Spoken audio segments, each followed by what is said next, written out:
Hello कौन हम बोल रहे हैं, दिलवा के हाल खोल रहे हैं। हेलो कौन हम बोल रहे हैं, तोरे खातिर जाग रहे हैं। नहीं जानती कहे इतना तंग करती, नहीं जानती मेरे दिलवा संग खेल दे। रिंग बजल रात के बेला, नाम देख के हंसी अइला, फोन उठा के धीरे बोलू काय के दिलवा फिर छेड़ला।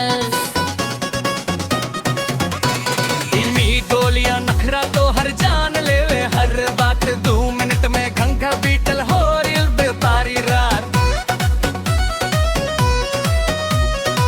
ए जानू सच बतावा ना, हमरा के तड़ पावा ना।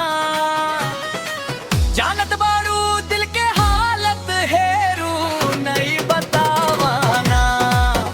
हेलो कौन हम बोल रहे हैं, दिलवा के हाल खोल रहे हैं। नहीं जानती कहे इतना तंग करती, नहीं जानती फिर दिलवा संग खेलती।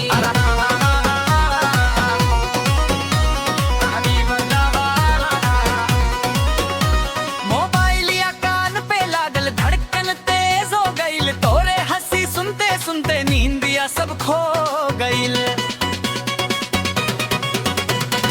कहस मिलबू कब ए सजनी, दिनवा गिनता नी